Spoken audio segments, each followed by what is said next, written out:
What's up, everybody? Welcome to the Loot Bros Podcast. I am your host, Resident Darrell, and tonight I am joined by my PIC. That's right, partner in crime. It is the Bearded Nerd. What's up, brother? What's going on, brother? I'm finally happy to be back. Yeah, man. You have been a busy cat, man, flying all over the place, not doing the show and stuff. I'm working myself to death at this point. I have to wake up early and go to work again early tomorrow. I am doing the same. It's crazy because I've been taking my wife to work for the last 2-ish weeks or whatever. So I get up at 5, I take her, I come home, I take the kids, then I go to work. And we got our van back out of the shop today. Ooh.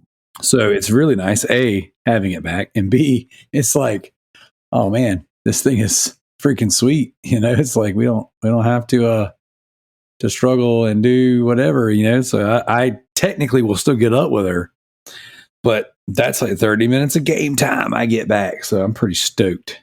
Pretty friggin' stoked. Also, tomorrow we're going to one of the newest bin stores that opened up. Ooh. And they've got a 3080 hidden in a bin somewhere. They've got like some really high-end appliances hidden in some bins. And there was something I saw that I was like, oh man, it'd be cool to have that. But now I can't remember. Either way, it doesn't matter. They're posting all kinds of stuff to get people in the door. So I think my brother and I are going to go to the old bin store and do some hunting in the morning. So I'm pretty stoked, pretty excited. Oddly enough, your brother actually sent me a friend request on Facebook, even though I have never said a word to him ever. He's trying to do better. He's not much of a social media guy. Okay. And so what he's trying to do is he's trying to just, because he only had like 100 friends on Facebook, but the nature of our job requires us to, you know, go out and talk with people and meet with people and, you know, like add more people on Facebook and stuff. So he's trying. Well, he picked a good choice. Cray, I will always be nice to you, I promise. There you go. Even if you don't deserve it. Until I get to know you, and then I'll treat you like I treat Darrell. Like trash. So, Zach, it's just you and I tonight. Everyone is bailed on us. They're watching the Game Awards like a bunch of scrubs. Like I should be doing technically. Technically, we should. Unfortunately, I couldn't. So we had Noah's band performance for his final for his band class, and then I took him to dinner. So, as a matter of fact, I'm over here getting text messages and spoilers. I'm gonna flip my phone over so I don't see it. So yeah, I have no clue. Only things that I've seen on the spoilers have been stuff that our friend of the show, Jared, has sent me. So I haven't actually seen anything. I decided to take a cat nap right before this. Oh, okay, cool. So you're rested and ready to go. So it's a nice little 40-minute cat nap. There you go. That's 40 more minutes than you had.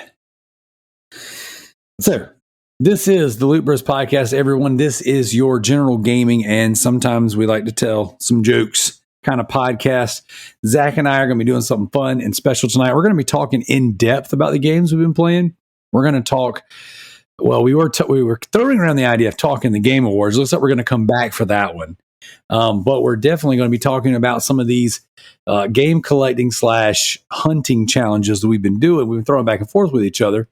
We're going to do a recap of October, November, and then we're going to talk about what we're doing for December. So pretty excited to talk shop with you, man, talk games, and talk about some of the stuff we've been picking up. So with that being said, let's crack open our cans and give them Patreon producers a toast. Oh, whoa. I didn't have them on my hand yet. So it's okay. All right. This one goes out to our newest Patreon producer, Johnny. We got Redbeard Rick. My name is Mayo, MZ Nitro, Sadik, and CJ. So the affectatious dawn. Thank you guys so much for supporting us. Here. Hey. I'm putting a little bit of lemon in my LaCroix. What's your favorite LaCroix? So you can see my camera. The listeners are just gonna have to imagine it. Let's imagine. I like the lime LaCroix. Okay. With Mio lemonade. It tastes like Mountain Dew. Ooh, that's interesting. I've never put anything extra in it. It's clean and compliant, so I can have this, and I can stay on my diet. Have you had the limoncello ones? Yes, they're really good. Even by themselves, they're good. Yo, yeah, those are my favorite. Then Bang has a blue and yellow limoncello flavor. Oh my gosh, perfect. That's freaking dope. And Bang is compliant to your diet as well. It's got a little bit of artificial stuff in there. Creatine. Yeah, I'm not supposed to have any of that. Oh, boring. But yeah, it is very boring. It's a very sucky diet, but it's awesome. It's working. I finally broke my plateau. I am under 250 pounds, which is huge because I haven't been under 250 pounds since my son was born. It's been 12 years. You're beating me. I went to the doctor the other day and they were like, step on the scale. And I looked at the scale and I was like, man, 264. That is the heaviest I have ever been. Yeah. Heaviest I've ever been recorded. I do believe I was heavier. Was 327. I was a big boy. So yeah. I am down from 327 to 249. Good for you. It's awesome. Yeah, man. It's going good. It's going good. So, yeah, I should be farther along than I am, but I got to be honest, haven't been doing everything I was supposed to be doing. Hey, but look at it this way. That's still 70 pounds, like in half a year. Yeah, averaging about 10 pounds a month if you divide it up by the time you've been doing this. Yeah. I could. So technically, when I started this program, I was 305. I had already, shaved some off because a couple years ago I was up to 320 something, and then I started working out. I started monitoring my diet and all that stuff. I got down into the 260s, but then it was like, well, I didn't want to weigh 300, but I wanted to bench 300. So then I started kind of eating whatever I wanted and just working out really heavy weight. And then once I got to where I could bench 300, I was like, wait, I'm 300 pounds again. So I definitely had to course correct. But yep, I'm down to 249. I'm feeling good. This week's been a little sloppy. I mean, I just went out with the family and had San Jose's tonight. Ooh, it was delicious. Actually, that's kind of funny. The last time I was in South Carolina, that's where I actually went out with good old Stinky, the walking ghost himself. That's right. And we had some San Jose's. Old San Jose. So that's pretty good. So, all right, Zach, here's what we're going to do. We're going to do a little bit of housekeeping real fast. Then we're going to get into the business. All right, guys, Zach and I have been doing these challenge videos, and we're going to talk a lot more about that towards the end of this particular podcast. But for right now, I would like for you to go check out my YouTube channel, Resident Darrell, and then check out The Bearded Nerd on YouTube. And like, share, subscribe, go join and be a part of what we're doing. Go check out our videos. I've only been posting them for the past couple of weeks. I've done, let me look, actually. I think I've done 4 videos. I'm actually, what I think I'm going to do is I think I'm going to review a couple of things in my spare time instead of doing more hunting videos. Because I just picked up a backbone. That's sick. So I might do a backbone over the Kishi versus the Kishi and kind of do a comparison video. That would be sick. That'd be sick. Because I've had time with both of them now, and there's definitely one I'd prefer over the other. That's awesome. See, that's good to know. I haven't touched either one, and I keep saying I'm going to buy them, but I haven't. So I have done 4 videos in the past 3 weeks. I'm getting ready to drop my 5th video. Technically, it'll be out by the time you hear this, and it's coming right along, man. I'm only at 30 subscribers, but that's 30 more than 0. So I'm pretty excited. Appreciate you guys listening. If you're listening to the show, please go check it out. Subscribe. Zach, is yours The Bearded Nerd with the 3s in there? Yes, I believe so. Let me pull it up real quick. I'll tell you exactly what it is and what the link, and I'll drop you the link. You can add it in the show description. Yeah, definitely give me that link. Make it easier for the people. Yeah, because the 3s always throw me off where they're at. Yeah, well, I do that because we have those people that are like, I guess I'm just gonna steal this, and then never do anything with it. There's several bearded nerds on YouTube. Yep, they're all trying to steal your stuff. It is bearded, no space, N3 RD. That's what it is, and then I just drop the link into Zencastr. That's also where you can go back and watch the only episode we ever did of 2 Beards and 1 Bat. That's right. So, because we started that one and it quickly ran out of time for every other in life. project. Yeah. Well, I So- think it was more or less because you were like, "Hey, you're gonna come on and be an actual co-host of the show." So, Which I think that was a much better call. I think adding you to the show full time was much better than us doing a once in a blue moon review. No, we should still do that though. We should really get back to doing that because I'm well versed and I would still love to do it. But anyways, guys, check out Bearded Nerd. So it's the word bearded N3RD on YouTube. Give it the old subscribe and then check out Resident Darrell. And so Zach, what we're doing is we're volleying back and forth content at each other and including each other, but technically we live across the country from each other. So it is our idea is to build a community, all right, around what we're doing a little bit outside of the podcast. And we are inviting you guys, the listeners, to be involved. So let's say Zach, which later on tonight, he's going to throw out the next challenge for the month of December. Let's say you want to say, oh man, that's a challenge I can get involved in. Play along with us. Just because Zach and I throw these challenges at each other doesn't mean that you, the listener, can't be a part of it just because you're not technically, in quotes, a cast member on the show. So would definitely love it if you guys jumped in and had a good time with us. So go check those out. Check out the Patreon. We definitely appreciate all of our Patreon subscribers and our Patreon supporters. You guys, we throw extra content on the Patreon each and every month, whether it's 2236, the Comic Cast, whether it's the Drift Cast, which is the Drift Cast that is live now as the time of recording. Sometimes I'll do individual one-on-one videos or one-on-one podcasts, there's all kinds of stuff in there. Not to mention that each tier you get different perks. At the $1 tier, you get the Super Loot Bros podcast plus any of the additional stuff we do.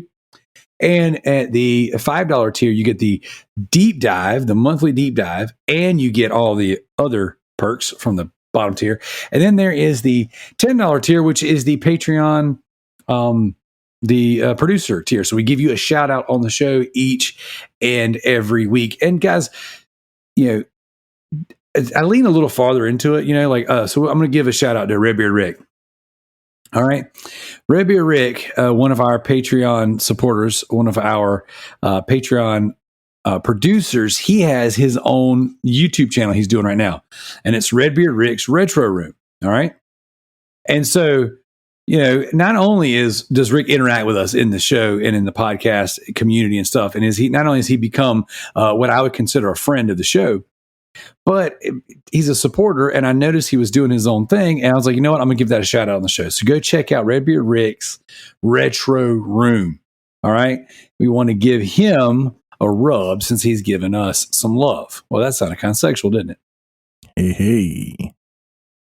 But so far, some of his videos are doing really good. His Mega Drive boxed CEX lottery he did, that video's already got 107 views on it.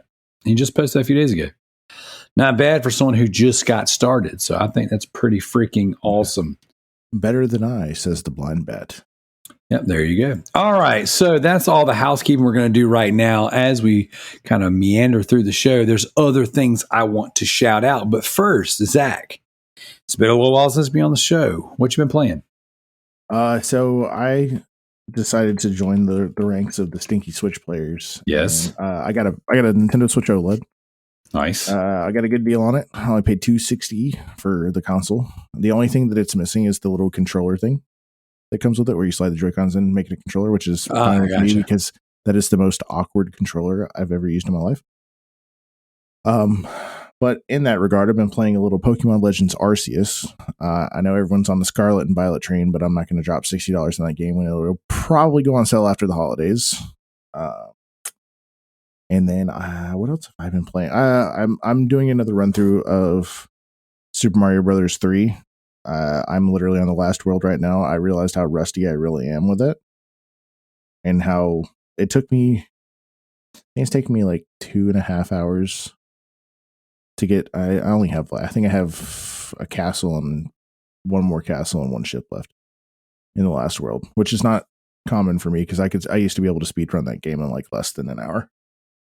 I have also been playing a little bit of Apex. I sat down and played a little bit. They're doing their winter events collection again. So it's a limited time game mode called Winter Express. It's basically you have to capture a train and it moves to different stations.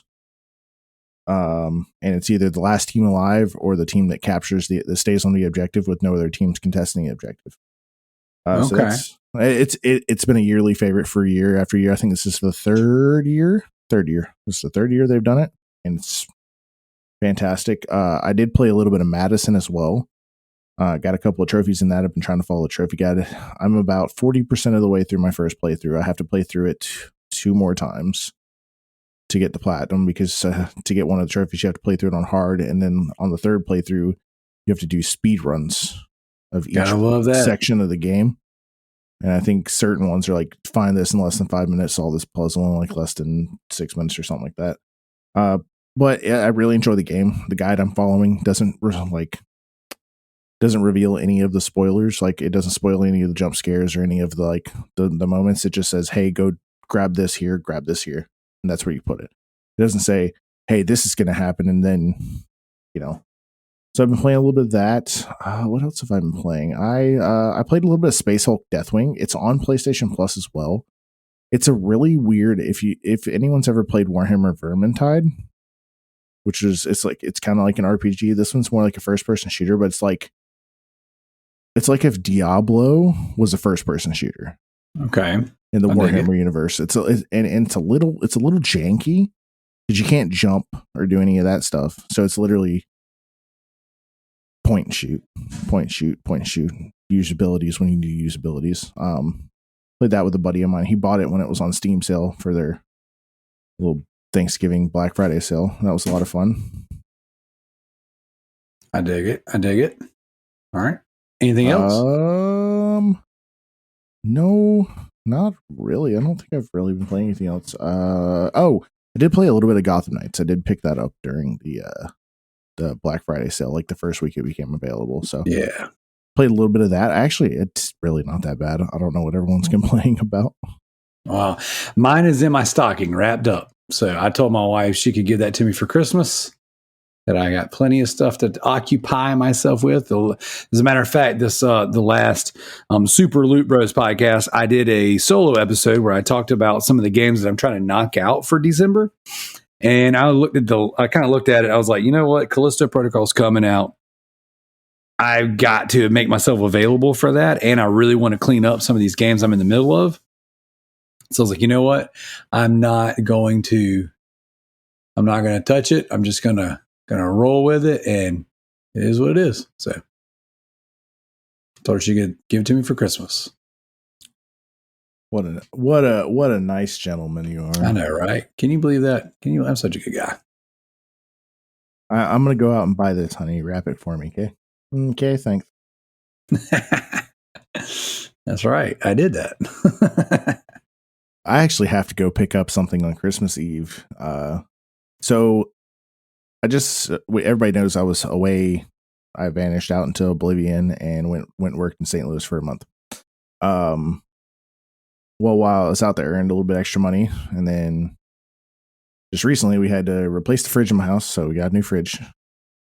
I got a stinky switch, and I bought all the Christmas presents and stuff. That's kind of what all my money went to. But and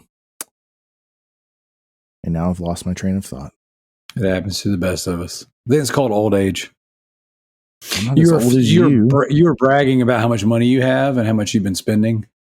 No, it had nothing to do with that. It was something I purchased. It made sense to this conversation, but now it doesn't make sense anymore. Gotham Knights? Nope. It'll come back to me when we're randomly in the middle of a subject later. Cool. That's the best time. Yeah. It'll pop up. So when I say side quest later, we're going to go on a side quest and come back. There you go. So, all right. Anything else? No, sir. What have you been playing? I know you said you've been playing a little Callisto Protocol. Well, I played a little bit of Callisto Protocol, and the game is hard as balls. Like, hard as balls.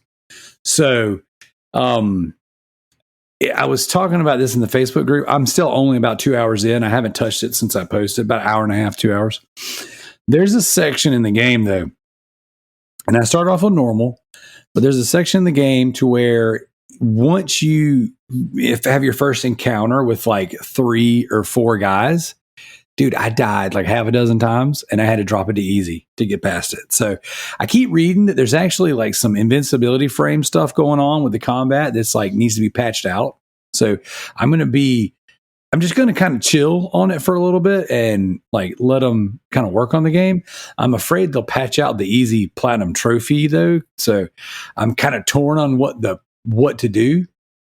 But, because like right now, basically, if you load the game on the hardest difficulty and then drop it down to easy as soon as you get the game starts, once you finish the game, you get the hard difficulty trophy. But it's hard, like it's freaking hard. So, but it's kind of a catch-22 because you could play the game and you could do it like, let's say you just played it pre-patch, then it's like, oh man, it sounds ridiculous, you know, like if they patch that out, which they haven't patched it out yet. So, but either way, I've been playing that. That's pretty good. I've been playing the Cowabunga collection, the TMNT Cowabunga collection. It is chef's kiss, A1. Very, very good. I freaking love it. That's one of the games that I said I'm going to platinum this month. I've beaten several of the games on the Cowabunga collection. As a matter of fact, I just finished Teenage Mutant Ninja Turtles 3 Radical Rescue on the Game Boy. So I'm knocking that. I'm just kind of chipping away at that one here and there. That one's pretty exciting. I've been playing Lego the Movie on the Vita.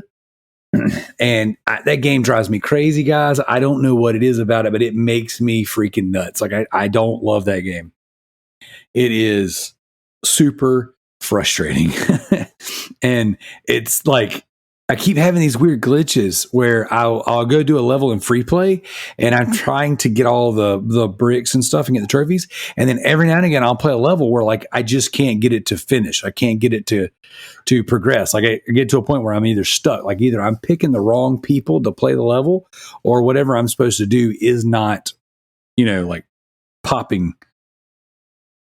So I've had to replay it a few times. The game's crashed on me a few times. That makes me super frustrated. So, and this is an old game, but dude, it's not great.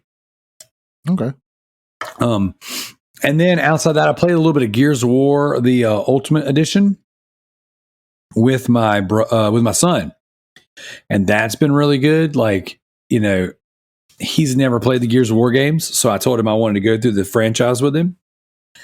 And, it's kind of weird because I was like, man, I don't know. The language is kind of rough and, the gore is kind of whatever.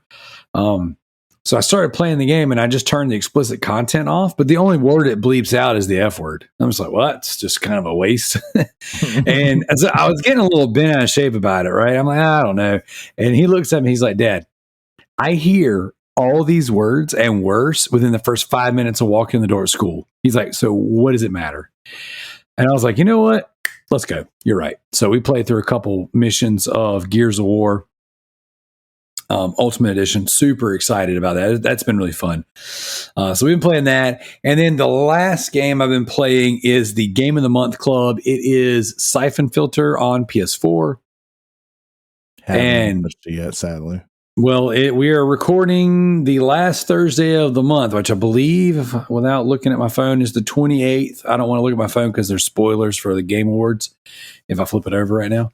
So the last Thursday night of this month of December, we're going to record the Game of the Month Club. So we're going to be talking about Siphon Filter. And I'll announce the most recent game. If you go to Patreon, guys, you can check out the post. They will be live when this show goes live for the next list for the next Game of the Month Club. And then the first week of January, we are going to be doing the Loot Bros Backlog Beatdown 3 recap with all the stats. And we have named the next Backlog Beatdown the Backlog Beatdown 4 Back for Blood. So this time we're gonna throw some bonuses in the contest, and we're gonna make it super fun, and we're gonna have some end of the year rewards. Now I'm not gonna tell you what they are, but there will be some incentives for finishing the backlog beatdown this coming year. More so than just bragging rights for being the best. So and we can't receive these rewards. So correct. We can give them, but we can't receive them. So either way, that's kind of me in a nutshell. I've played. It's weird. I've played a lot of games for a very short amount of time. So nothing crazy. All right, Zach, do you want to jump into our leaderboards? Of course. And we'll save the best for last. So we'll start with the True Trophies leaderboard. Oh. We got the affectatious Donk himself in first place with 1,068 trophies. Killer. His last trophy was in Call of Duty Modern Warfare 2 campaign remastered. What? There we go. He's playing the new, not new. Okay. We got Stankapalm in second place, and the deficit is tremendous with 112 trophies. That's still good though. That's still good. That's crazy though. It's a whole digit. A whole digit. Yeah. His last trophy was in Bloodshore. That's a good game. I was gonna say you're familiar with that one. Yep, I love that game. And then we got in third place the commissioner himself, that one Segal, playing God of War Ragnarok on the PS4 with 74 trophies. Nice. 74. That's impressive. It's impressive for him this month. Because I'm pretty sure he's on the True Achievements leaderboard as well. Nope, I lied. Never mind. It's not as impressive anymore. That's normal. JT, start whipping out more game time. All right. Yeah. In fourth place, we got Steigen Wolf though with 48 trophies. His last trophy was in Drunken Bar Fight. Awesome. And then bringing up fifth place is Mr. Gaz Davis, 11 with 37 trophies. His last trophy was in. Okay, I don't know is this even a trophy? Okay, it's the name of the trophy. This is the longest name I've ever seen for a trophy. Complete a bike time challenge using the toy bike in Burnout Paradise Remastered. That's amazing. The problem is like you can see the difference in color, and since that one's so long, it just kind of all blends together. I was like, wait a minute, what? That doesn't seem right. And then we'll give an honorable mention to Mr. TMNT84 with 30 trophies in sixth place, playing One Piece Pirate Warriors. Not a pledge game. Surprise. Not a pledge game. Yeah. And then, surprisingly enough, the only person on here this week playing the Callisto Protocol other than Darrell is Redbeard Rick in 7th. That's right. Nobody else. So I just want to throw this out there, guys. You guys know I love Call of Duty Ghost, right? So in my latest pickups, in my latest haul, I got a copy of Call of Duty Ghost. I listed it on eBay today because I already have 4 copies. And I sold it within an hour of it being listed. So you can't beat that. Call of Duty Ghost is the best. You can't beat it. You can beat it over on the True Achievement side of the house. In first place, the I'm Styling on You leaderboard's coming back up with his 3,050 achievement points. Which is impressive. It's equivalent to, I'd say, about 3 platinums. We're just getting started in Halo the Master Chief Collection. Shout out to Stylin for playing the best game series ever made until 343 took over. Until you crap the bed. Yeah. But bringing up second place and with still quite a few achievement points is Sadik in second with 1,909 achievement points. His last achievement was in Elemental War 2. Never heard of that one, but we're going to go ahead and open the link in a new tab to see what that is. We do got a Callisto Protocol on the True Achievement side. GDI Master Race in third place with 1,136. It's nice to see him back in the running for top. That's right. And shout out to his name's James, James McCall. Shout out to James. He said that he just finished Callisto Protocol and said the ending was amazing. So I dig that.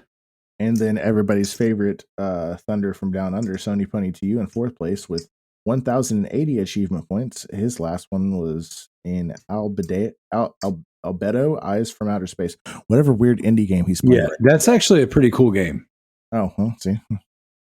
It's jank, but it's good jank. See, this is and this is where I'm proud right now. So I'm proud. This week, I feel like our true achievement side did a little bit better. They did. The top four all have 1,000 or more achievement points, and then we drop down to fifth. Dump Liquor in fifth place with 135 achievement points, playing NBA 2K23. Nice. Actually, Rick's in sixth. Rick had 75 achievement points. He got some achievements in Fall Guys on the Xbox. Would you look at this? There's a hidden name on the leaderboard. What's that? He's been playing more games. It's surprising. It's Levi himself, Parsifal 2528. He got 40 achievement points this week. Nice. And then you're right below him playing Gears of War because you suck. But hey, you know what? Man's got to get a point here and there, even if you don't deserve it. I'm surprised you even turned your Xbox on. You go beep beep. It took a minute. I had to blow the dust off of it. I was like, you know what? I wanted to tell my son. I said, son, there used to be a time where Xbox actually put out games. I was like, I'm going to open up the old book. I'm going to show you back when Xbox knew what it took to be competitive. They still know what it takes. The studios that are making games just don't do it. They're like, hey, we could do this, or we could just, give you everything. I swear, some of them have some of the studios recently have just dropped the ball. Oh, ball droppers. Okay, Elemental War 2, since I was curious, it's a popular tower defense. Okay. It actually looks really cool. You can buy it on Steam as well. You can buy the first and the second game on Steam for $24.73, and it has mostly positive reviews. It actually just released on May 6th, so I guess it's a new game. Nice. But that will wrap this up. Would you like to go into our Backlog Beatdown 3 leaderboards, or have there been any changes this week? Oh, there's always changes. Okay. There is always changes. So let's see what we got here on the Backlog Beatdown. In first place, I'm styling on you, bro, with 174 points. My man is killing the game. Next up, we have CJ with 107. Diego tied him with 107. Diego might take second place. The man is killing it. Next up, we have Redbeard Rick with 102. Resident Darrell with 100. That's right. You see that group right there of that 1, 2, 3, 4, 5? Those are the elite. Those are the BLB warriors right there. Styling, CJ. I'll tell you that I've played more bro games than the beginning of the year started out great. Then we just moved into to the next half after May, and I was just like, Yep. You fell off the wagon, my friend. I've played a lot of different games. I just had to finish any of them. Now you're starting to sound more like me. Next up, we got Joseph Priestley, Mr. TMNT84, with 81 points. Next up, Gaz Davis with 74. JT, the commish, 65. We got MZ with 49. We got Jared with 43. We got Yield with 40. We have Alex with 35. Yield is he's starting to pull away from him. We got Kalai and Sadik with 26. We got James the Nerd and Tricky with 23. Noah the Builder and the Bearded Nerd with 21. Dino Killer and 42. Jay with 10 apiece. We got Homer and Corey with 9 apiece. That's a lot of little doubles right there. I got Spider Packs with 8. BWOW with 6. I got Game Squat. John Michael Smart. We call him Game Squat. We call him John Michael whatever. He is the host of the what's that magic podcast live stream they do? I can't remember now. Trying Casually Magic.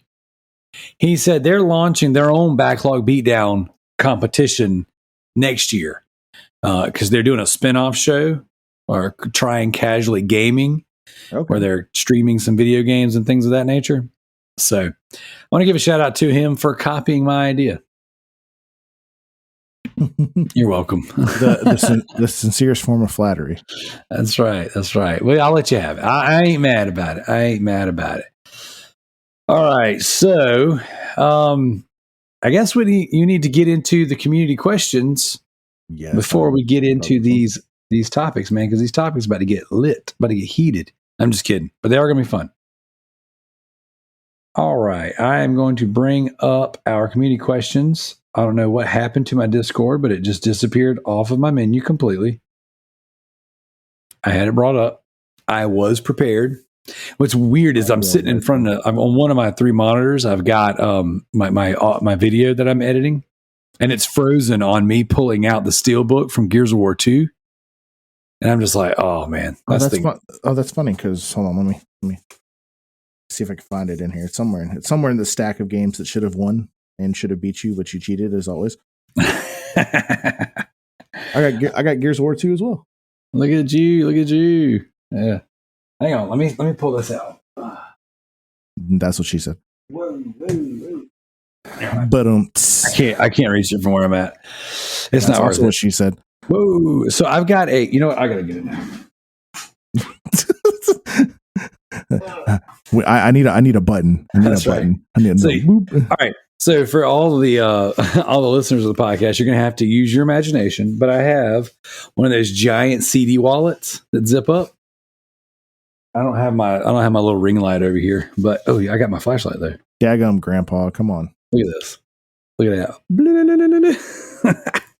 Anyways, it's slam filled with loose discs that I've been getting at the flea market because I've been buying all these $1 games. And in here, I just picked up Gears 3 for $1 at the flea market. Man, I wish we had. I'm telling you, that's the one biggest thing that I miss that I miss about being back home in South Carolina is the flea markets are just way better than out here. The flea markets out here suck. Dude, check this out. Just a couple. I'm just going to read out a couple games that I've picked up for $1 recently, which I know I'm getting ahead of the topic. But I got Watch Dogs PS4, South Park Stick of Truth PS3, Grand Theft Auto 5 PS3. I've got Doom PS4. I've got Detroit Become Human. Let's see. I've got. Let's get into something a little older that's pretty cool. Oh, Spider-Man on OG Xbox. Ooh. I got SmackDown vs. Raw 2010. I really want 2007, but 2010. I've got some Call of Duty Modern Warfare 3, Crash Bandicoot 2. This is one that had you ever seen this game before? It's like Kakuto Chojin. It's a OG Xbox game. That doesn't help you at all. Can you see that okay?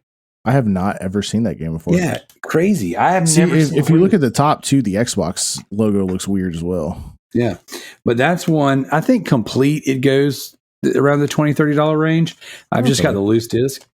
But yeah, I got Star Ocean on PS1, but I only have disc 1. I don't have the other disc.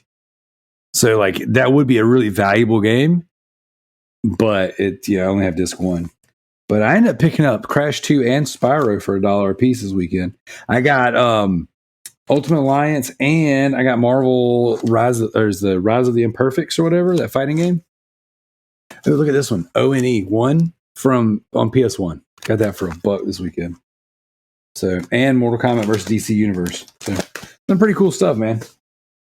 But since you're talking about community questions, I have the Discord pulled up since you are slacking. I got it up, but I just got distracted.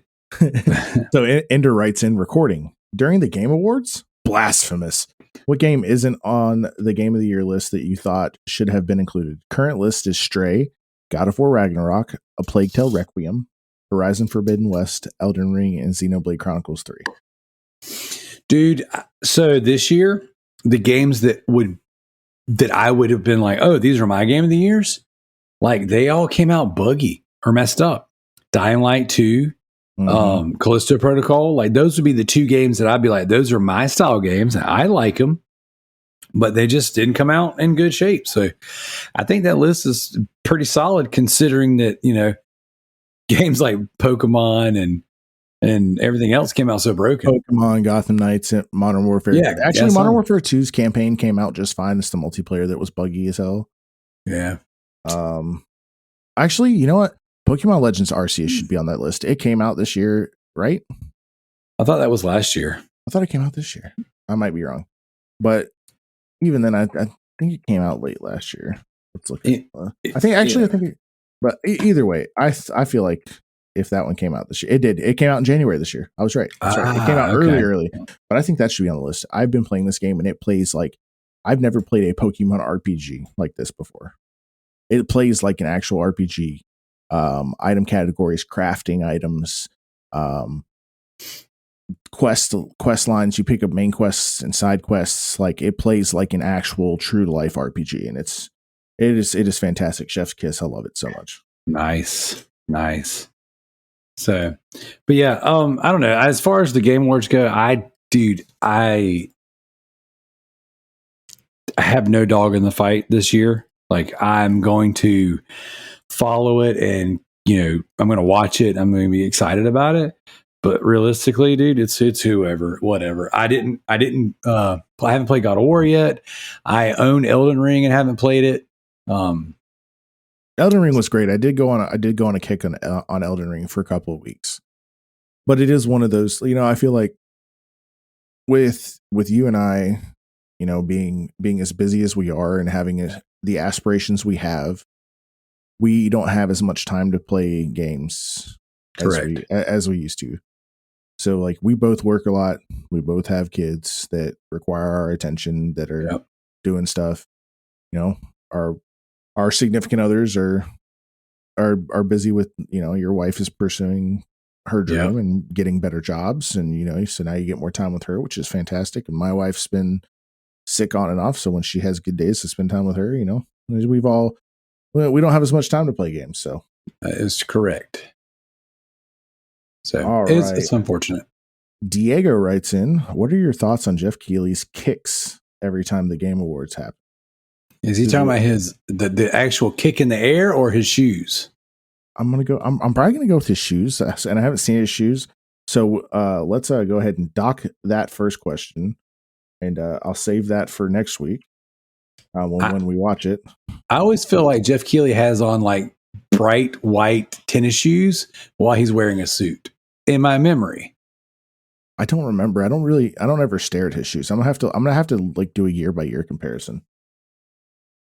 Which that'll be a fun thing to talk about next week with everybody. There you go. His second question though is do the Loot Bros have any gaming goals come 2023? Do you have any gaming goals come next year? Yes, my gaming goal for next year is to stay away from the spam, continue my spam-free life. Thank God. And now I want to put a little asterisk in there. There are certain games I'm going to play. He's going to play My Name is Mayo 3. I'm going to play My Name is Mayo 3. That's going to happen. And I'm going to play that game that's like really weird that I started that I almost got in trouble for. Okay. I'm going to finish that one because that was wild. So I'm going to play those. But for the most part, I'm just going to try to focus on the finishing up the games that I've already started. And, I want to realistically, I won't do the whole franchise, but I want to go ahead and platinum at least 5 more Resident Evil games. Like I know 5 is a random number, but I was just, kind of going over in my head, like what's a little more realistic. And I keep saying I want to platinum every game that I can in the franchise, but then I just haven't, because it requires lots of playthroughs. Right. So that's where I'm at. Okay. How about you? So with everything that's been going on, especially just recently, like I said, I was really sad that I missed last week's episode. Listening to that episode, like made me very, very sad in many ways. And it's still all over my timeline because I'm in multiple Power Ranger groups and everything. So next year I kind of want to go through every single Power Rangers video game ever made and beat them all. There you go. In some capacity, whatever that would be considered beating. Because I know, like, I don't know if like you have to like I don't know how Zeo Battle Racers or anything like that works, but I know a lot of them have like storylines and stuff like that, or like little campaigns. So I'd like to go through every one of them, whether that's emulation or me picking up every physical copy and doing something we've talked about previously. And just beating all of them. I think that would be dope. Because I just reorganized all my stuff. Kind of want to fill up my one shelf to where it requires me to get a second shelf to put all my other crap on. Just have one shelf devoted on Power Ranger stuff. Because right now it's only taking up 2 out of the 5 shelves that I have on my one shelf. But yeah, so that's it's what we were talking about. Is we're talking about doing a competition to see who can pick up most valuable Power Ranger game. Darrell kind of touched on it a little bit in last week's episode. So my original plan for that was to do a series on my YouTube channel that was it's called the Power Rangers Power Up, and this was before Jason David Frank had passed away. And that was to go out in the wild and try to find a physical copy, at least one version of every Power Rangers game ever released physically. And then base it off and see how many points I could get and see if I could even find every version of it on like a certain game on different consoles. So currently I actually have 4 in my collection physically. I have a couple of Game Boy Advance and then one PS2 game. And you were talking about Dino Thunder last week as well. Yeah, I actually have Dino Thunder on the PS2, so it was on PS2 and GameCube. I have it complete unboxed on the PS2. So, yeah, dude. I think I remember playing that one though. There is a Game Boy Advance version. Then that was the one that I remember actually playing when I was younger. Because and that one was the one where you actually played as the Rangers and you went through and then you collected like little gems, and that was how you like summoned your swords during fights and stuff like that. And it was actually the one where you could switch out the top plate or whatever and play with like different, like the one with like the skill saw for a head and stuff like that. You could actually swap out the different swords to go in it. So pretty dope. So that would be my goal.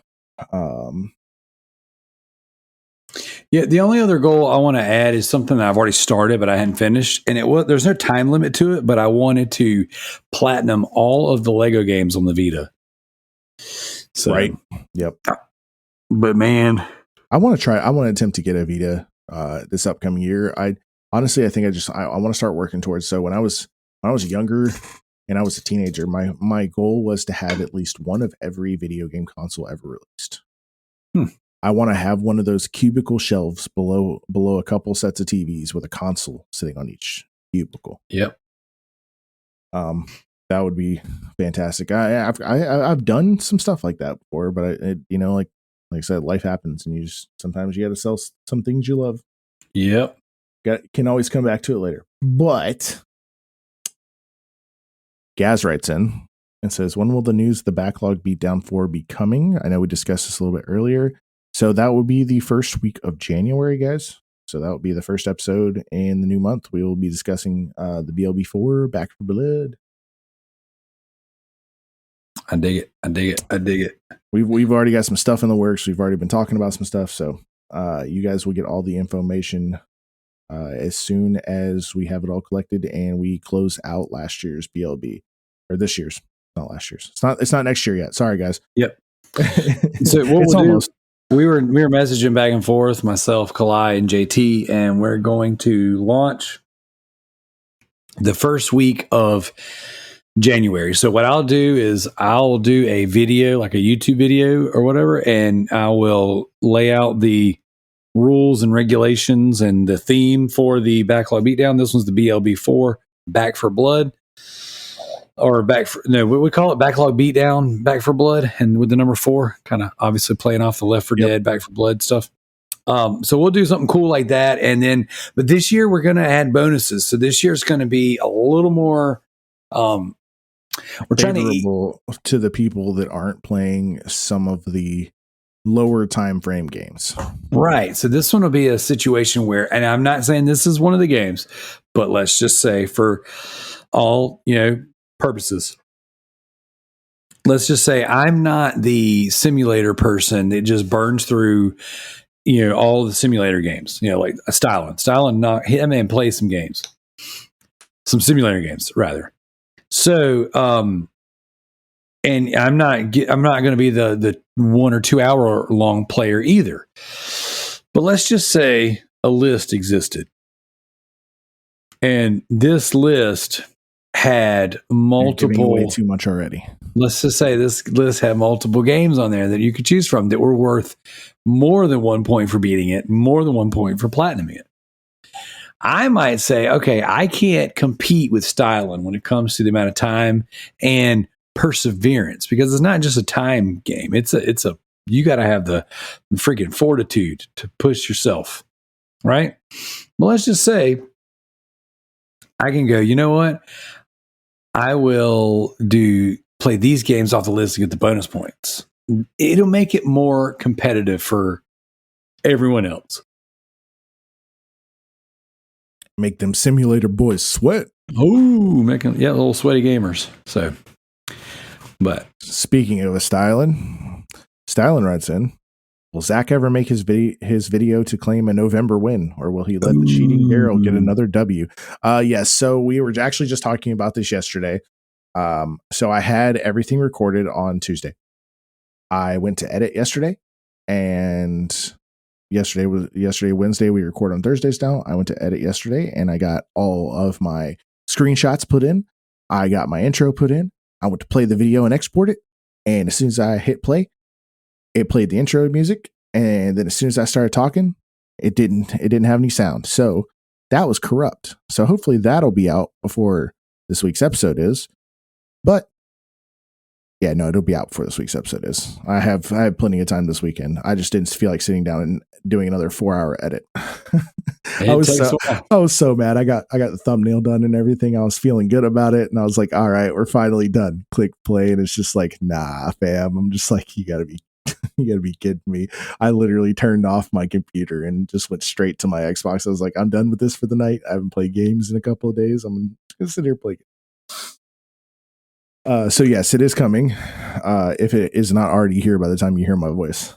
And then to piggyback off of that, Yaz has another question for me, and is, how far is Zach now off achieving his 5 platinums by the end of the year? So I have planned my first 3 platinums. I'm going to platinum Madison, and then I'm going to platinum Stray, and then I am going to attempt to platinum Spider-Man Miles Morales because it is a lot easier. I did relaunch Spider-Man on the PlayStation. Unfortunately for me, when I played it, it was on the disc version.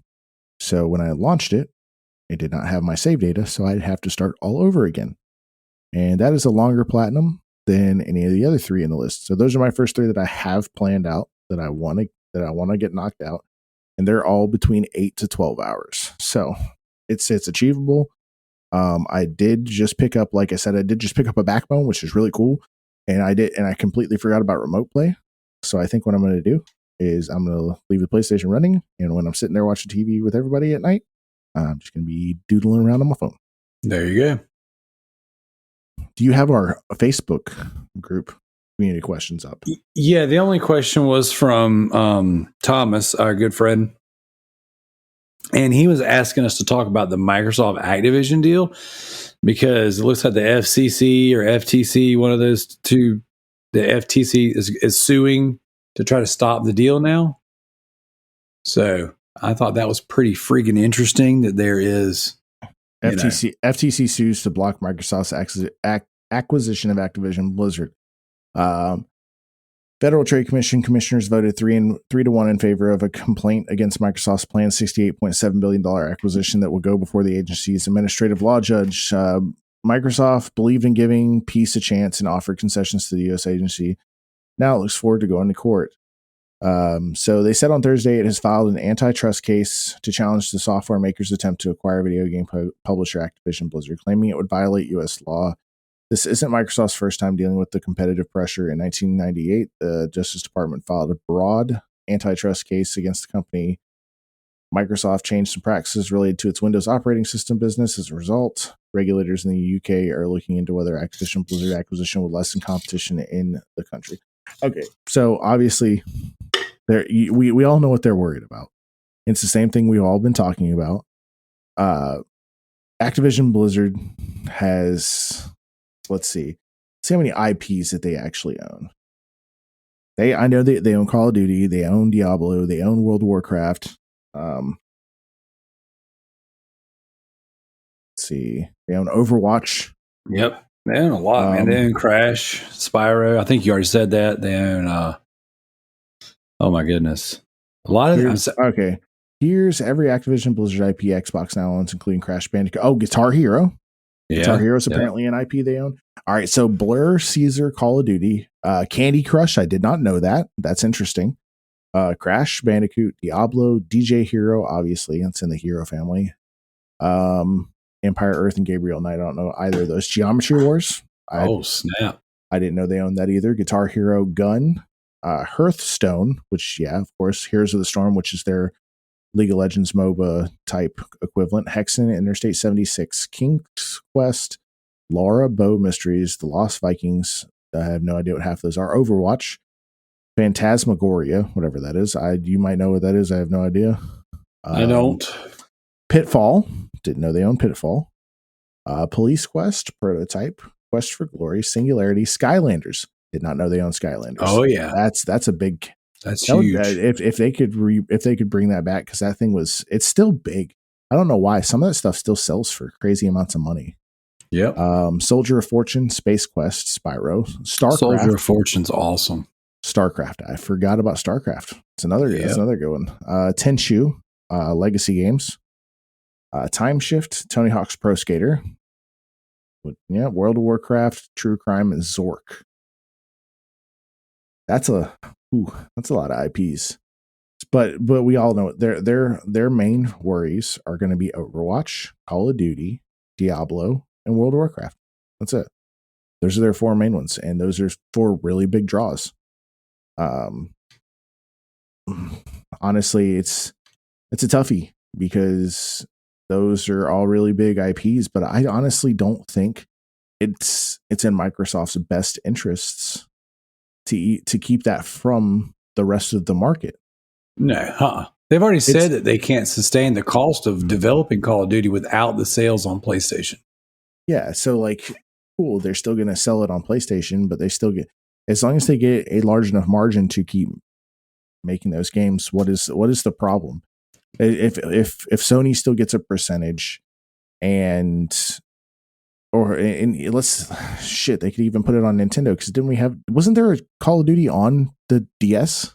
So it was funny. I actually read today that they're going to be they entered a 10-year commitment to put Call of Duty back on Nintendo.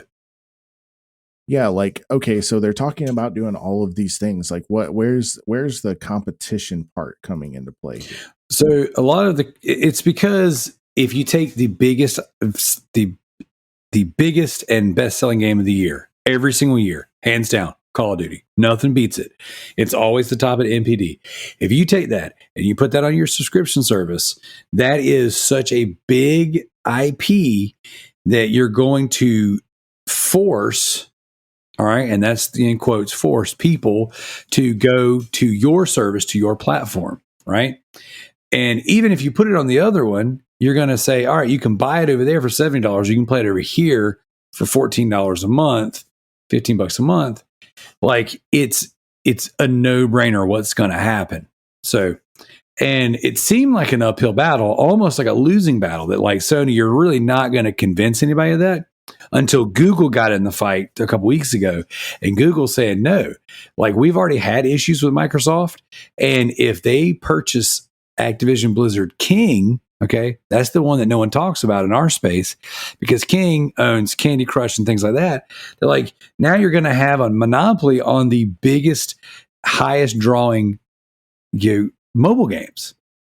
So Google's in the fight now. So Google's saying, hey, you're going to do the exact same thing that to us that you're going to do to PlayStation with Call of Duty if you own Candy Crush and all that stuff. So it's very interesting that they're getting the pushback and the fight that they're getting right now, because it seemed like Sony was just kind of stalling, was just kind of we'll just hold the deal up as much as possible, because inevitably they're going to freaking take it, and they're gonna win. You know, they're gonna get Call of Duty, they're gonna get all that stuff, they're gonna put it on their subscription service, and then you know, hopefully we can get some concessions in the meantime. Because one of the things they've been doing is they're saying, hey, we'll give you Call of Duty. Your deal was for 3 years originally. And then they're like, we'll give you 3 more years. And they're like, no, that's not good enough. And then now they're doing a 10-year deal with Nintendo. So I want to say I read, because there's been so much, I want to say they offered Sony a 10-year deal and they said no. So, you know, I think what they're trying to do is they're trying to keep the most recent Call of Duties off of Game Pass. But you don't spend $69 billion and not put it on Game Pass. Yeah. So, but I mean, to be fair, it's just like, that's the biggest one, man. Like, I can't think of I can't think of a better example of, you know, of another medium. It'd be like this. It would be like if, like when you go to the theaters and see the Marvel movies, right? The Marvels are always such a huge draw, right? And it's like, oh man, we know every year we're going to get a big Marvel film, and that's like Netflix going, okay, we're going to buy all the, you know, we're going to buy Disney, so we have all the Marvel stuff. So instead of going to the theaters, whether it's AMC or Regal or whatever, your mom and pop's Joe Blow theater, the only way you can see these movies is to use our subscription service. It's kind of like, well, who's going to go to the theater and watch a movie anymore? You know? Yeah. Well, I mean, that's still, so we are a dying breed. I will say that. So like, I'd prefer, if there's a movie I'm super excited about, I'd rather go to the box office and go to the movie theater and see it. But it's also a different experience when you do that. Yeah. Agree. Just like, so like Modern Warfare 2 that just came out. I was so enthralled by the Modern Warfare remake and its campaign, and how much I love that campaign, that I pre-purchased Modern Warfare 2 because I wanted to support the people that made the campaign so they can keep making good games like that. Yeah. A lot of people don't look at it that way, and I get it. Gaming is an expensive hobby. But it's cut and dry. Like I said, it just dropped $260 on a freaking Switch, man. I was like, man, there's so many other things I could buy with this. I could buy a couple of games. I could buy a new controller, blah, blah, blah, so on and so forth. But I was like, man, I guess I want, my wife already has a Switch in the house. That's the worst part. I was just like, I want my own. Yep. I get that. And I was like, I'm tired of borrowing stuff. And, now I can support the developers and I can support Nintendo purchasing another console. Heck yeah. Granted, it was a third party sale from somebody else, but that person still bought this console. Now this console's still being circulated, and this console's being used. So now I'm going to buy games digitally and still support them. Like, I think I already dropped my $20 for a year on their Nintendo online thing. That's because I'm going to play Pokemon. I'm going to do online trades. I'm going to do online battles. I'm going to do all that stuff. It's an ecosystem. As long as you're spending money and supporting the creators that you appreciate, I don't see the issue. Because even if that person's only spending $15 to play on Game Pass, those people on PlayStation are still going to be like, okay, I still like Call of Duty. I'm going to drop $70 on it. Right. Even if Sony's getting a small cut, they just made a deal with Nintendo, like you said. Those people on Nintendo, they're going to drop that $60 on that cartridge. Here's the thing too, and this is obviously the part that Sony is very concerned about. It's that, like, sure, people will still buy it, but it's one of those things where it's like the common man, like the everyday gamer. I mean, I even use my brother as an example. My brother just doesn't buy games anymore. Like, he buys like older games to sell and trade and flip and stuff. Right. But like, he's like, dude, I'm on PC. He goes, I buy games from Kingwin for like $1 or $2. He's like, and then I use Game Pass. He's like, there's just no reason for me to really, dig in and buy a $60, $70 game. And so, like, we were just had that conversation this week. You're just talking about random games.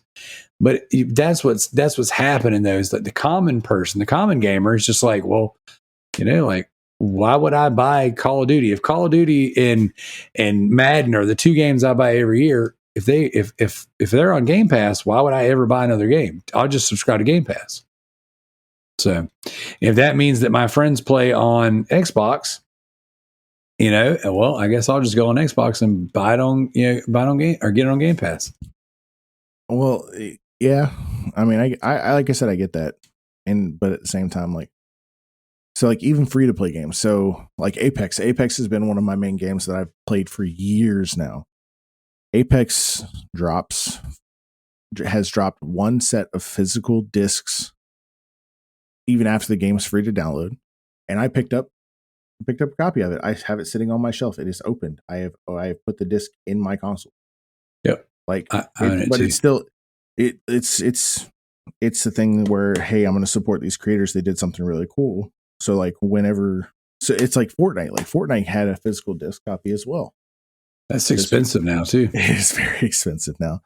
So when certain stuff like that goes out of circulation, I have a collector's item in my collection for a company that I support. Call of Duty.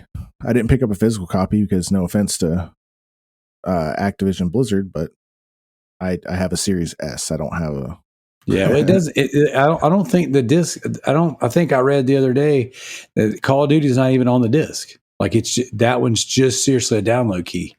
Oh, is it? Oh, that's weird. I see. I don't have any experience. I haven't looked because, like I said, I have a Series S. The only thing I'm buying now are like games that are compatible on my Xbox One that I can play on my Xbox One if I want to play something story related. Like I have a whole stack of like the old WWE games and stuff. I know I could buy them digitally, but I have like 2K16 and 2K17, 2K18. I think the only one I'm missing right now physically is, I don't think I have 2K20 and 22 physically.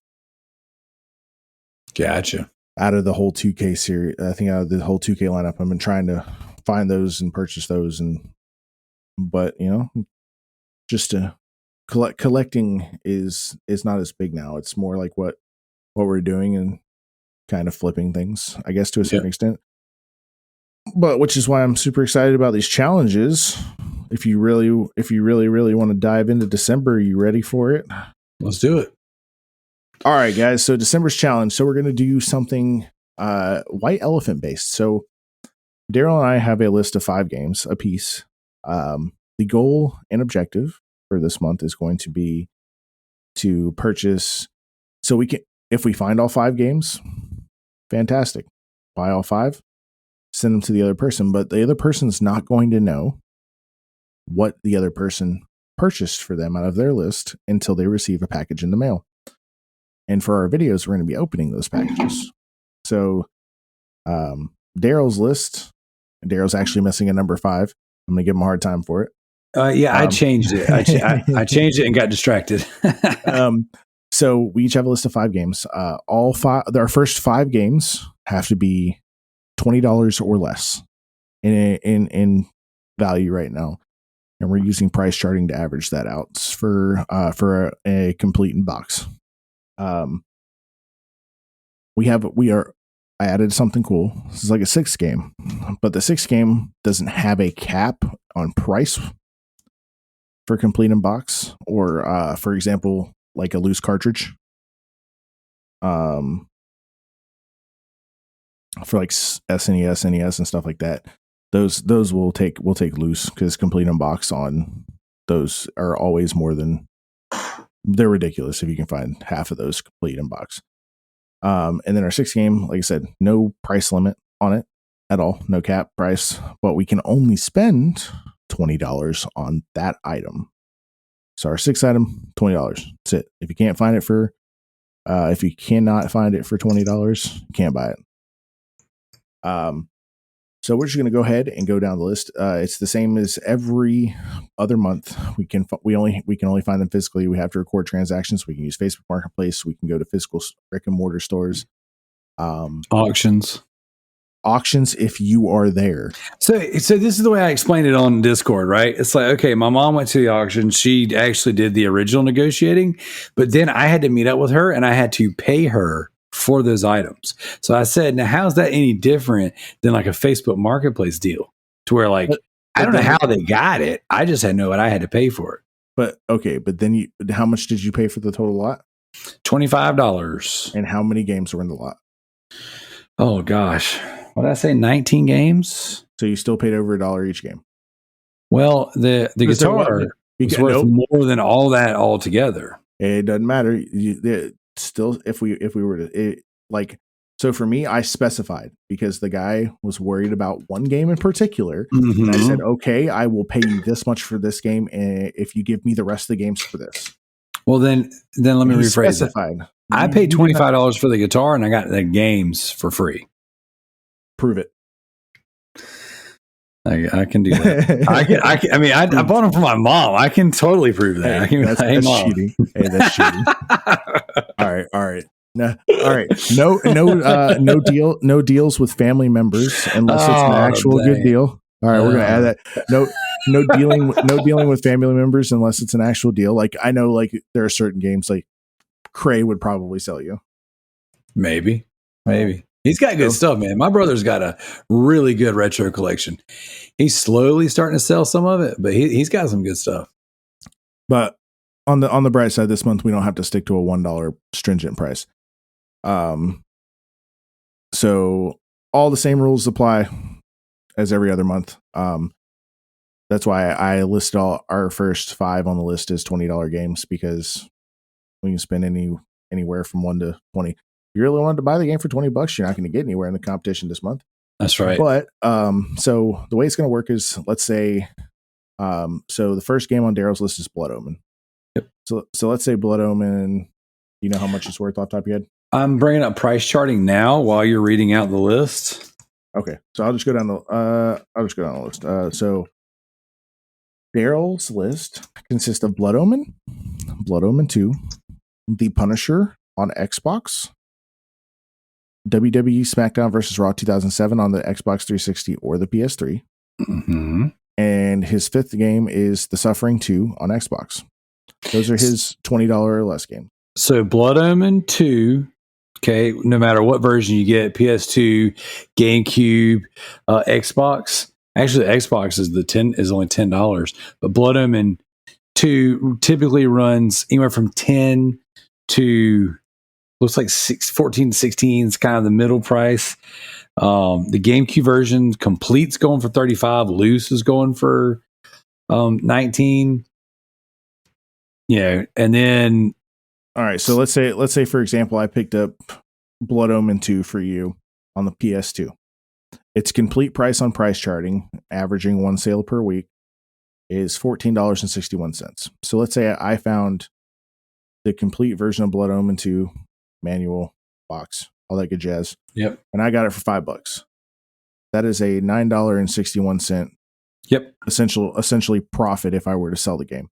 Correct. So the person who has the most profit at the end of our challenge is going to be declared the winner. Now, caveat to this is this 6th game that I was talking about.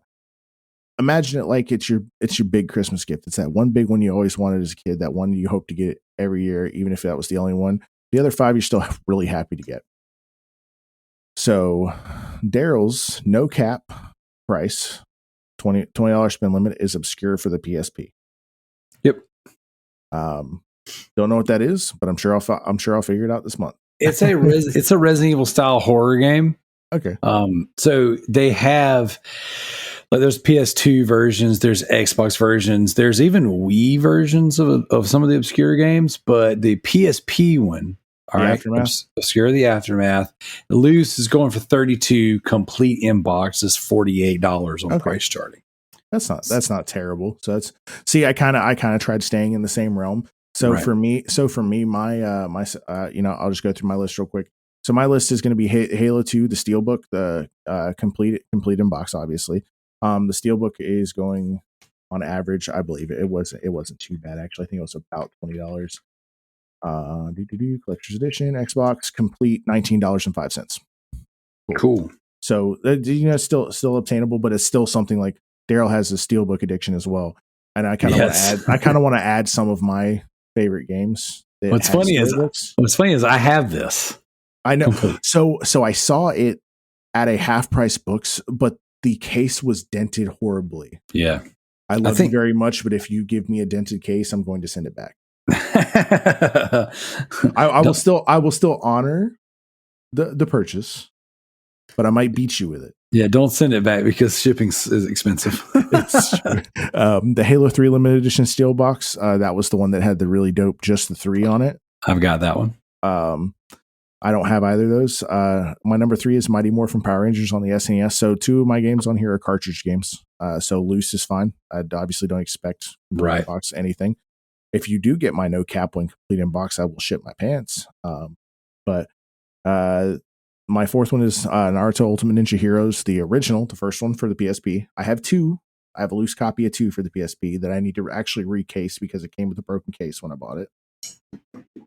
Number 5 for me is Croc Legend of the Goo Boss, which is that 3D platformer that I talked about during the PlayStation timeframe. And then my no cap one is Mighty Morphin Power Rangers, the movie for SNES. That one is going for, let's see. I think loose it's like 40 or so. Okay, yeah. So yours was going for 48. Loose price for mine's $50.28. So okay, same range. See, we can both be moderate. We did good, and I'm sure that so that one's going to hold a special place in my heart because that's like the only one that has Jason David Frank front and center on the actual packaging to it. JDF baby. Awesome. So just a quick recap, guys. So the idea is that we have given each other a list of games to hunt for in the month of December. And then our goal is to pick up one of these games off the list, ship it to the other person, and then without letting them know which game we got, and then whoever, buys the other person the gift with the most profit range in there. So my goal is going to be whatever I pick up for $5 or less. And then, whoever gets the most profit range is declared the winner. But the thing is, it's Christmas, so we're giving each other, 2 friends giving each other gifts. So this will be very cool and very special. Now, I have a question for you, Zach. I may have an answer. All right. So let's say, hypothetically, I buy a series of $1 games and then trade said games in for something of more value. Is that legal? So are you talking about buying like a lot of games for like $20 and like today let's say your lot was 20 games, $20. So each of them was $1. You traded them in, you got about $60 in value off of it, right? Mm-hmm. So I still think that the total price spent is whatever you buy that lot for if you utilize all those games. Okay, fair enough. So because like this past Wednesday, I bought 30 games, roughly. It was 30 games for $27. I think that's how it came up. Or was it $27 for... Either way, it's in my video. I don't remember. But some of those games are worth $10 to $18 a piece. So I'm just curious as to if I buy a stack of games, yes. I would allow. I do like the trade up idea. I would like to allow the trading up because that would possibly allow either of us to get that number 6 game on the list a little bit easier. But the purchase of that lot can be no more than $20. Cool. I dig it. So, and then obviously if you use that lot to purchase any of the other games if you use that lot to purchase any of the other games in the list, however much you used to purchase that game is how much you spent. So let's say you used any of that money that you used from trading up. It'd be like, let's say $5, like or whatever their asking price was. We'll discuss that further if it comes to that. But we'll leave that up to debate between you and I, and we'll figure out a comparable way if that does happen. Gotcha. Because I know from my track record is I can buy a stack of games cheaper than I can buy like individual games. Right. So if I can get a stack of games and then take those to, let's say, Games Block, one of my favorite local shops around here, trade in, they're really good about saying, what are you looking to get for this stack of things? And a lot of times I can go, hey, like I know you're looking to only give me so much trading credit, but I want this item, and this item. And they'll go, yeah, we'll do that. So sometimes they'll just wheel and deal for whatever it is you're looking for. So right. So if it's trading a game for a game, that'll be a little different. But if you're trading it in for store credit or anything like that, we'll just use whatever the lot price is that you bought the lot you traded in. So that way you can you still get more. You get more money because you get other things that you want. Right, right. Cool. All right, I dig that. All right, so cool. So now we've laid out the challenge for December. Now let's do a quick recap just on kind of October and November, because I know since we started doing these challenge videos, you and I have been like two ships passing in the sea. So what did you think about, let's start with October. What did you think about October overall? Did you think it was a good, fun experience, or was it challenging for you? So it was challenging for me because I was in an environment out of town at the end of the month. It was since we decided to do it, it was a little kind of like, it was like my first like dipping my toes into the water and everything, and I didn't really have a solid plan. So I feel like last month was a little bit more successful in me knowing what I'm looking for and knowing how to go out and look. And November was just challenging because of the price. That was the only issue. Like finding games wasn't as hard because after October, I knew exactly where I could. Like I sent you guys a picture in the middle of it all. I went to a decent sized Goodwill in St. Louis, and they had stacks of games. They had a bunch of games, but they were all $263, and it was for a November challenge, which is obviously over $1. Right. Like they had Halo 3, Modern Warfare 2, MW3, a couple of Medal of Honor games, a bunch of sports titles. They had a bunch of different games, and I was like, oh, they even had Grand Theft Auto in there. I was like, cool. So if it was something like trying to get the best value, could have gotten a decent value out of a lot of them. But for the price, wasn't $1, couldn't get it. So that was the only challenging part of November. Like I said, October, we were just starting. I'm not 100% used to going out and hunting for cheaper games. I know how to find them now. The future challenges are going to be a lot easier. I do feel like you have a little bit of advantage because I know exactly where you're going on Wednesdays and the weekends, and I used to go there with my dad, and that's how I picked up quite a few things when I was a young teenager with limited amounts of money. That's actually where I bought my I actually bought my first snake when I was a kid. When I saved up my birthday money, got my first pet that I paid for myself. So, Heck yeah, dude. So I know the value that comes from the place you're going. So I was like, kind of an unfair advantage because flea markets where Darrell is searching are a booth by booth basis, and the people that are selling those items usually are at the booth running it. Flea markets out here in the Midwest and Missouri are a little different. They are storefronts usually, where there are multiple, like 20 to 50 booths inside of a building, and all of the items are labeled with the booth number, and you don't get to interact with the actual person selling. Oh, that sucks. That's the worst part. So I can't haggle, which is why my only form of real haggling out here is yard sales and Facebook Marketplace. The problem with that is it's getting colder, so not as many people are doing yard sales anymore. That is true. So I don't have that environment. And Facebook Marketplace, everybody for some reason, I don't know why, everybody that sells something on Facebook Marketplace or online thinks they have gold, yes. Or they know exactly what they're selling, and they will not sell it for any less than what it is actually going for. They're like, I know what it's going for, I'm not selling it for anything less. Like I said, every once in a while, you'll find that diamond in the rough. You'll find that one gem here and there. Like I said, Switch, great deal.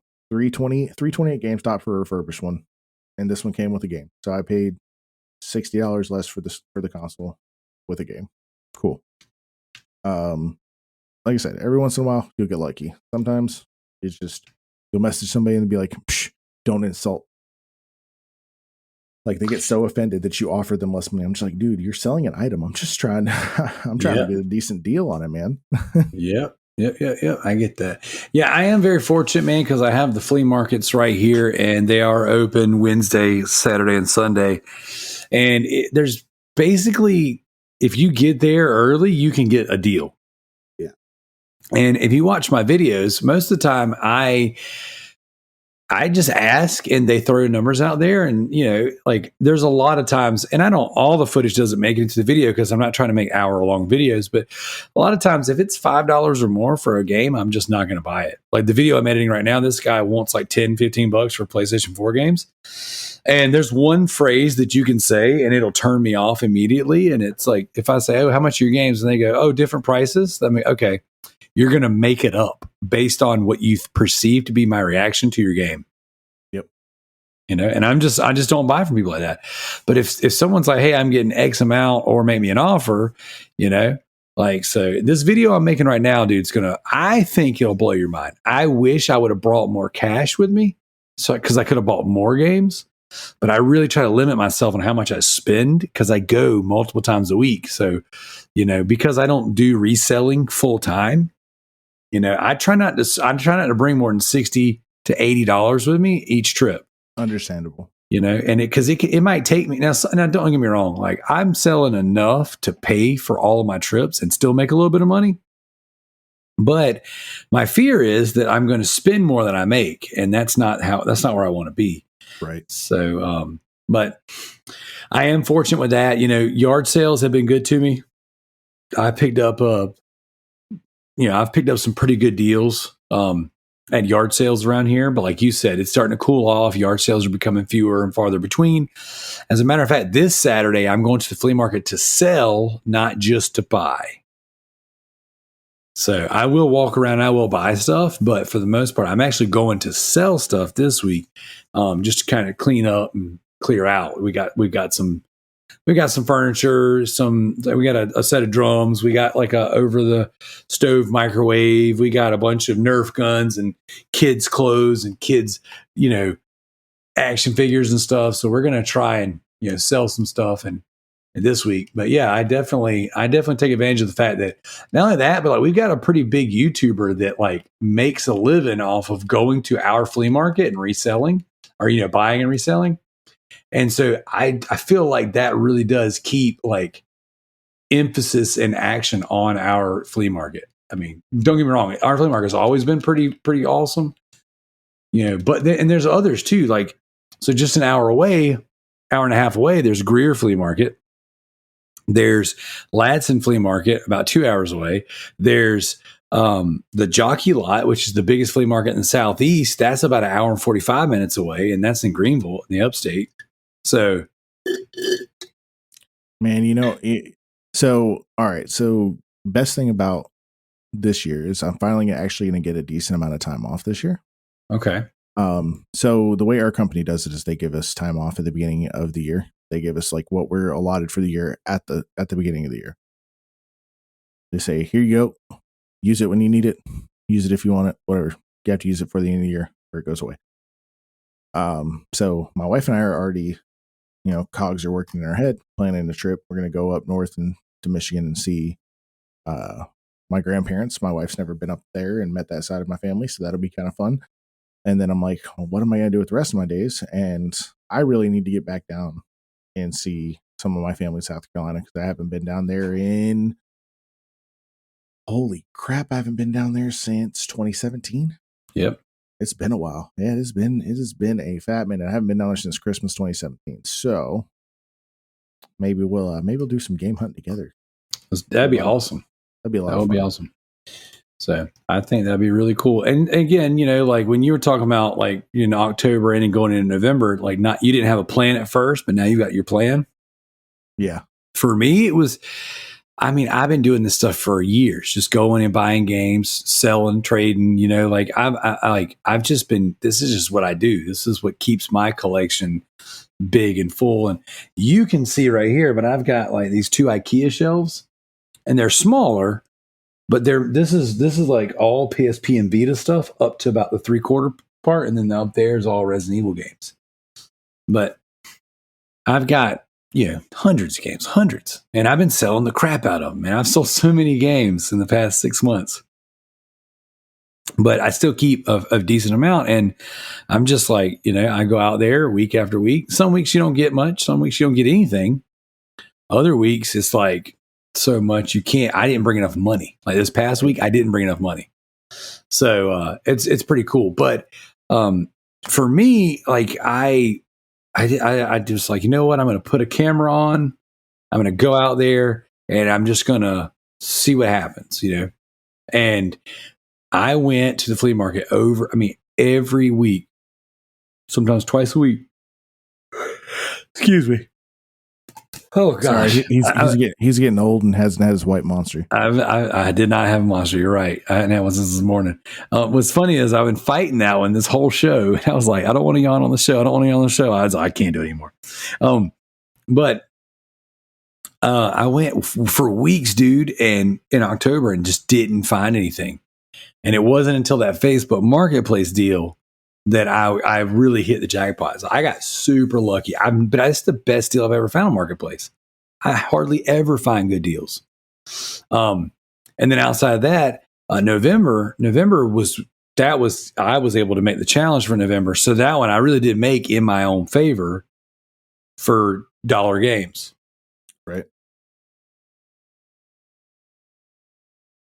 But either way, so going into December, this one's going to be really difficult because I have a specific list. It's not like I'm just shooting from the hip, just willy-nilly trying to find games, because the thing is, the beauty of the flea market is you don't know what you're going to find. Exactly. It could be really good. It could be really dull. And, it's been good for me lately. So, mother effer, I just got a game spoiled for me from the Game Awards. I'm not even touching it. I'm not looking at Facebook other than Marketplace. I was trying to bring up a picture of the games that I just picked up. So this new video I'm working on right now, I'm going to just read off some of the games I picked up. Okay. I got Lego Avengers, Call of Duty Ghost, Dragon Ball Xenoverse 2, My Sims, Sky Heroes. Never even heard of that game. Uncharted 4, Infamous Second Son, Borderlands 3, sealed in the box, by the way. Yakuza Kiwami, NCIS on PS3, Red Dead Redemption 2, Horizon Zero Dawn, Jump Force, Minecraft, Assassin's Creed Black Flag, Killzone Shadowfall, Mirror's Edge Catalyst, Call of Duty Black Ops 4, which I didn't have a physical version of that one, and now I do. Naruto to Boruto Shinobi Striker, Blood and Truth, Evolve. I didn't have a physical version of Evolve either. So even though that game's dead, it's nice to have a physical copy of it. Naruto Shippuden, the Ultimate Ninja Storm 4. I got Dead by Daylight, physical copy of that one. See, that's another one I didn't have. Sonic Forces. Let's see. LA Noire, Connect Sports, GT2 on PS1. I got Barbie Horse Adventures, Barbie Horse Adventures. It's so funny because Thomas, our friend that was on the show the other day, was talking about how good of a game, horse riding game that is. And then I found it in the wild for like $1. I showed you Star Ocean earlier, Soul Calibur 2, that Kakuto Chojin. I don't know that I'm saying that right. Gears 3, which I already said that one. Red Dead Redemption. I got Sunset Overdrive. I got Doom, Deus Ex Mankind Divided, Final Fantasy Type 0 HD. I got Donkey Kong Country Tropical Freeze for the Wii U. I got Mega Man Anniversary Collection for the GameCube, Resident Evil 4 on the Wii, Halo 4, Buffy the Vampire Slayer on Xbox. That was a pretty good one. That one was actually worth a decent amount too on eBay. I got Infinite Undiscovery Inversion on Xbox 360. Never even heard of that one. So I got some pretty good stuff. And then, of course, Marvel Nemesis, Rise of the Imperfects, Superman Returns on OG Xbox, Mortal Kombat versus DC Universe, One, Spyro, Crash 2. I was very, very impressed, very excited with the haul that I picked up this past weekend. Man, you're gonna be difficult this month. I'm telling you that right now. Some of the games you picked, I've found one that that I love you, but I ain't driving 4 hours to go pick up. So what's the plan if you don't find something? Like what's the goal? I'm gonna find something. You're gonna get something in the mail. Whether that's the Resident Evil book that I've been holding on to for a couple months now. Oh, okay. You said you'll get something in the mail. It may not be a game, but you're gonna get something. You get a letter. I'm sorry, I tried. It comes in a big old box too. Yeah, and I'm you know what? I'm gonna surprise you. I'm gonna send you something, and you're gonna be real annoyed opening it on video. It's gonna be like something ridiculous. Something. Maybe I'll send you a big black peen. You're only like 2 clicks away. Always only 2 clicks away.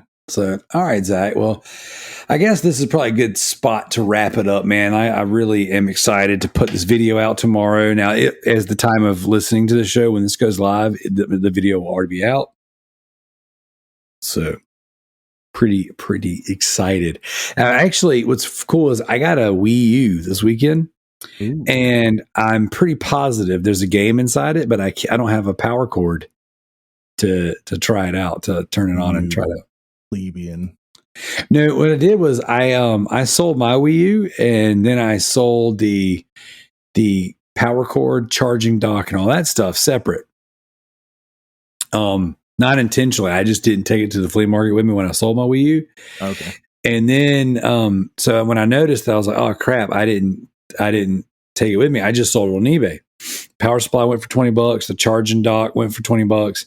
You know, I got $45 or $50 for the Wii U by itself. So I made decent money off of it, especially considering that I only paid, I think, $30 or $40 for that and a stack of video games. Jeez. And I already made my money back off the video games. So the Wii U, I made a trade deal this past weekend for a Wii U. I traded a PS3 for a Wii U. And I knew it didn't have the power cord and stuff. So I'm just going to hold it, and I'm going to sit it on my shelf, and I'm going to wait until I get a power cord, and it's going to be a surprise one day. So that's been the thing. I've been buying a lot of consoles lately, and handhelds do really well. Yeah, they do. I can't bring myself to sell any of my PSPs though, or my Vitas. I've got a tub. I need to do a video one day just on the collection of handhelds, because I've got a bin under my desk that I keep my handhelds in. I actually have a friend that said he's got a bunch of old like stuff that he just has never gotten rid of, like Game Boy Advances, Nintendo DSs. I was like, hook a brother up. I'll buy some from you for the low price of cheap. There you go. I love the low price of cheap. So I went to the flea market one time not too long ago, and this guy walked by me, and he had a PS Vita in the box. He paid $75 for it. Jeez. Yeah, I wanted to punch him in the nads. Oh, it's okay. My favorite thing is when I go on Facebook and I'm like looking around, and I'm like, and then someone like Xbox One X, and it's an original Xbox, and I'm just Xbox One, and I'm just like, what? Like I got in a full blown. He's like, no, that's the one. I was like, dude, you literally have it sitting on a One Xbox, and the One X and the console's literally different on the box. Yep. He's like, no, man, and then I was like, yeah, okay, good luck, have fun. No one's that. I mean, someone may be that stupid, but not everyone's stupid.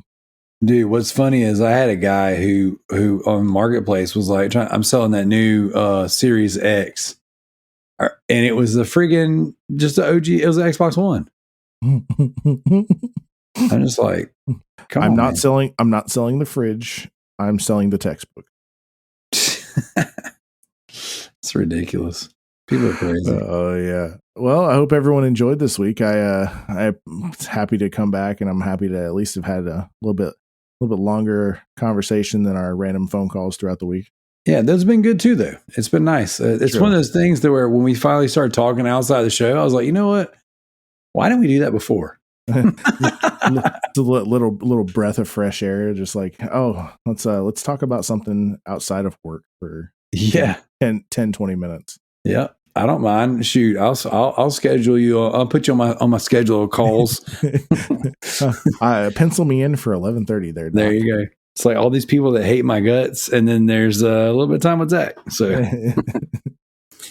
well, all right, guys, this has been the Loot Bros podcast. Thank you so much for listening to us ramble on and talk about games. The next goal in life is to play the games that we're buying. Never gonna happen.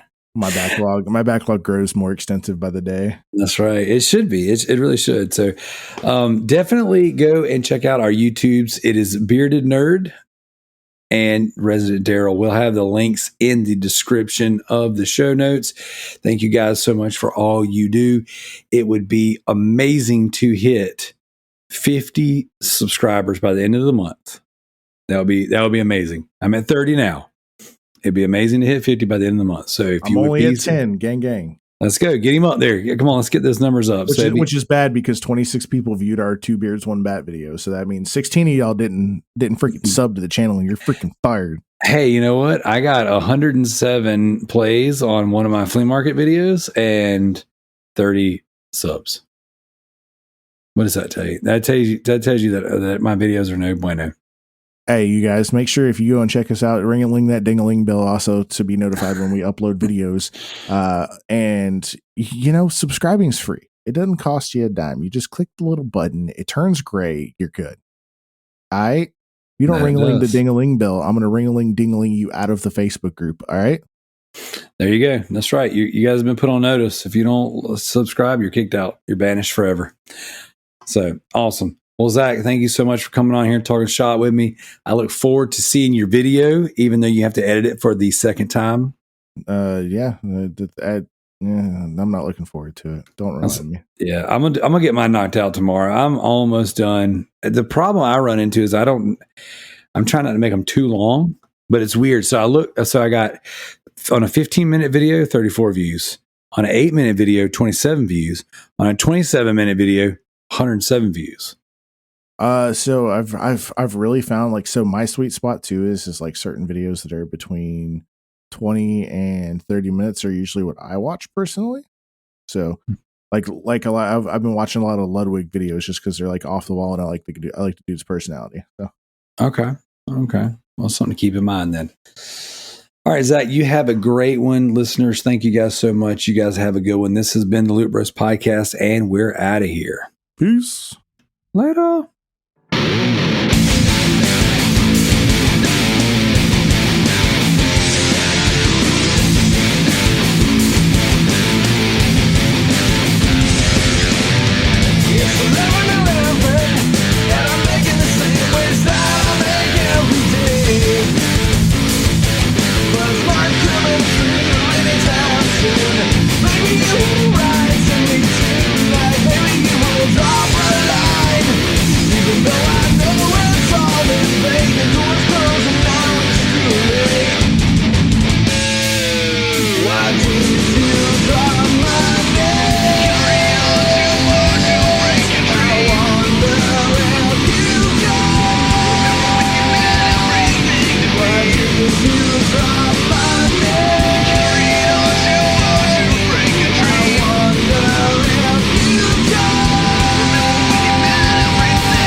thing.